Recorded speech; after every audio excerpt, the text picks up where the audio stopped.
मध्ये आवाज देतो. हा आवाज देतो दाखवतो. 10-15 वर्ष आपल्या इकडे परप्रांतीय राहतात, ते मराठी बोलत नाही. तुमचा व्हिडिओ आहे का तो? तुमचा आहे ते काका त्यांची मिसेस आणि ती हिला बोलवा ना मुलीला. तिथं जाई मुलगी मी म्हणजे सगळं शोध लावला, व्हिडिओ पाहिजे आणला दिला. कुठे भेटला का काही तुला?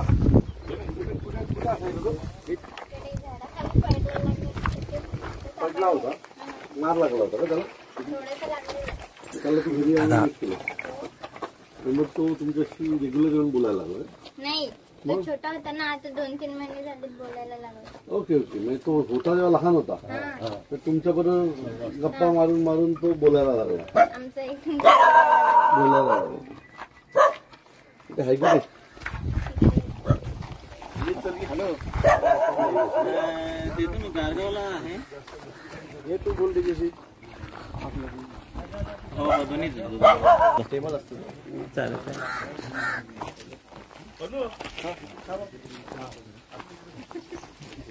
तुला बघायला बघ कोण आलेत. कोण आलेत बघ लवकर. समजलं मोबाईल होती की कोण आलेत बघ बघायला. तिकडे बघ. बघ बघ. दादा आलेत बघ. तू मुलीला बोलवतो, त्याशी तिच्याशी बोलतो ना तो. लांबून तुला भेटायला आलेत. कोण आलेत बघ. आता किती वर्षाचा आहे तो? किती महिने? जून महिन्यात 3रं वर्ष कंप्लीट होईल. जून महिन्यात 3 वर्षाचा. मग तू आणून 3 वर्षाचा होईल. आणि इथेच ठेवतेस त्याला? हो. बाकी बाहेर कुठे जात नाही? जातो ना, पण इकडेच येतो. म्हणून जास्त परत लांब येतो. जात नाही. जास्त लांब जात नाही. इकडे फॉर्म मध्येच येतो. चालेल. जेवला का रे? देऊ आणू का? पाहिजे का तुला? खाऊ खाणार का रे? घे घे घे. या.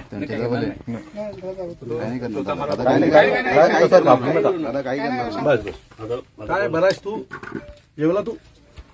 जेवला का? जेवला तू? हो. काका काय कुठे जेवला? काका? काका कुठे? काका अरे त्यांना बोलू खाऊ का तो? खाऊ का तो? चावतो कशाला? खाऊ नको. फटके देऊ का? कालू तुला मराठी आवडते का? हो हो. काय काय येतं मराठीत तुला? मराठी काय भाषा आवडते का? काय रे, काय काय येतं तुला मराठीत? येते. आवडते. जेवला तू? जेवला? जेवला का? काय जेवला आज? काका कुठे? हा. काय हा. आली परतू आली. परतू कुठे आले? परतू कुठे गेले? कुठे गेले? परतूला बोलो. परतूला बोलो. कुठे गेले परतू? परतूला बोलो. गेले कुठं? तुझं नाव काय? काल्या का? काय नाव आहे तुझं? कालू का? कालू का? काय रे? नाव काय तुझं? कालू? हो. आज काकू नाही आली ना तुला भेटायला? आलेली? हा. आली होती का? कुठे? काय चला टाटा. चल चल चल. सकाळ आता बोलायला सुरुवात झाली. आता सुरुवात झाली. काय काय विचार त्याला. काय रे? येतो का? ठाण्याला येतो का? पेटी आणला. ठाण्याला येतो. कालू काय? कालू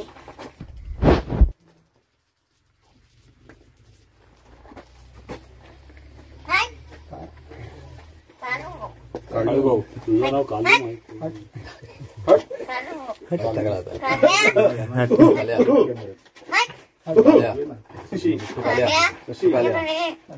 कशी इकडे मागे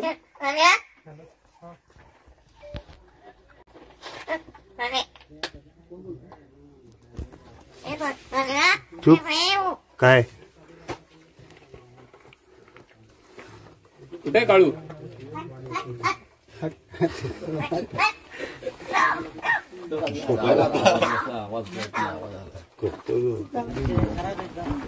मुख्य प्राण्याला भाषा शिकवली, याच्यापेक्षा मोठं काय असू शकतं? ती पण मराठी भाषा पुरस्कार पण दिला पाहिजे सरकारने, है ना? हिचा सत्कार केला पाहिजे की एका मुख्या प्राण्याला तिने मराठी भाषा शिकवली. ते बाहेर ना आलेल्यांना शिकता येत नाही. कितवीला आहेस तू आता? 12वी झाली. अरे वा, क्या बात. त्याला पण बोलू बाबू आहे. कॉलेजमध्ये शिकले वाड्याला स्वामी कॉलेजमध्ये. आणि आता पुढे काय करणार आहे? मी आता ग्रॅज्युएशन कम्प्लीट केलं. कुठून? वाड्याला. वाड्यालाच ग्रॅज्युएशन कम्प्लीट करणार. ठीक आहे, आमची काय मदत लागली तर सांग. ठीक आहे साहेब, तुम्ही मगाशी म्हटले की यांना पुरस्कार दिला पाहिजे राज्य सरकारने. राज्य सरकारने यासाठी दिलं पाहिजे की एका मुख्या प्राण्याला मराठी भाषा शिकवली. ह्या मुलीने कावळ्याकडनं भाषा बोलून घेतलेली आहे. तर हेही अनोखं आहे ना काहीतरी. हे पण काहीतरी वेगळं आहे ना. आपल्याकडे लोक 25-25 वर्ष पोट भरतात, मराठी माणसाबरोबर राहतात. त्यांनी मराठी माणसाला हिंदी भाषा शिकवली, पण ते काय मराठी शिकले नाहीत. पण या मुलींनी एक जखमी पक्षी उचलून आणला, कावळा उचलून आणला, त्याच्यावर उपचार केले आणि त्याला त्याच्या सानिध्यात ठेवून त्याला त्याची आपली मराठी भाषा त्याला शिकवली. सो मला वाटतं हे अभिमानास्पद आहे.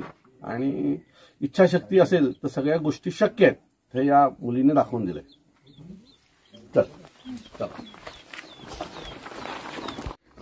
आज खरं तर आमच्या कांती ठाकरेंचा वाड्यामध्ये कार्यक्रम होता आणि त्या कार्यक्रमाला आल्याच्या नंतर ह्याचा व्हिडिओ देखील कावळ्याचा मी पाहिला होता. आणि आमच्या सर्वच महाराष्ट्र सैनिकांनी मला सांगितलं की साहेब आपल्याला त्या कावड्याला भेटायला जायला पाहिजे. म्हणून मी आज इथे आलो आणि खरंच आश्चर्याचा धक्का बसला की एक कावळा मराठीत बोलतोय. मागील अनेक वर्षापासून म्हणजे थोडीशी कावळ्याची मी पार्श्वभूमी घेतली तर त्या एका लहान मुलीला तो कावळा जखमी अवस्थेत सापडला आणि तिने त्याला घरी आणलं आणि घरी आणून तो रोज जातो संध्याकाळी आणि पुन्हा सकाळी येतो. परंतु त्यांच्याबरोबर राहून तो त्यांची भाषा शिकला आणि आज तो मराठीमधले काही शब्द बोलतो, त्यांना आवाज देतो, जेवलात का विचारतो. सो आम्हाला पडलेला पहिला प्रश्न आहे की जर 2 वर्षापूर्वी जखमी झालेल्या कावळ्याला घरी आणून फक्त त्यांच्या सोबत राहिल्याने एक कावळा जर भाषा शिकत असेल तर आमच्या महाराष्ट्रामध्ये लोक 25-25 वर्ष राहतात आणि 25-25 राहिल्याच्या नंतर देखील त्यांना मराठीत बोलता येत नाही आणि मराठीत बोलायला सांगितलं तर ते माज दाखवतात. खरं तर त्या सगळ्यांना त्या कावळ्याकडनं काहीतरी शिकायला पाहिजे, एका मुख्या प्राण्याकडनं काहीतरी शिकायला पाहिजे की मी जिथे राहतो मला त्या भाषेचा आदर आहे आणि समोरची माणसं जी भाषा बोलतात ती भाषा शिकण्याचा प्रयत्न त्याने देखील केला. जर एक कावळा ही भाषा शिकू शकतो तर उत्तर भारतातून आलेली लोक ही माणसं आहेत आणि जर माणसं असतील तर कावळ्यापेक्षा ते सोपं आहे प्राण्यापेक्षा. फक्त इच्छाशक्ती असणं गरजेचं आहे. थोडा मास त्या लोकांनी कमी केला तर मला असं वाटतं की हे सगळं शक्य आहे. तुम्ही ऐका पाठी, तो गप्पा मारतोय आणि प्राण्याकडे बघून नंतर सोपी भाषा जर कुठे असेल तर ती मराठी आणि उत्तर भारतातून साहेब अजून एक प्रश्न असा विचारायचा की मराठी भाषेला आता जो दर्जा दिला गेला आहे भाषा आणि आपण ठिकाणी बघतोय की मनसेकडून मराठी भाषेचा आदर व्हावा आणि सन्मानाने भाषा बोलली पाहिजे महाराष्ट्रामध्ये. 15 वर्षापासून निश्चित परप्रांतीय जे राहतात त्यांना नवीन घडामोडी पाहण्यासाठी आजच आम्ही मुंबईकर 24 तासला लाईक करा, सबस्क्राईब करा आणि अपडेट रहा.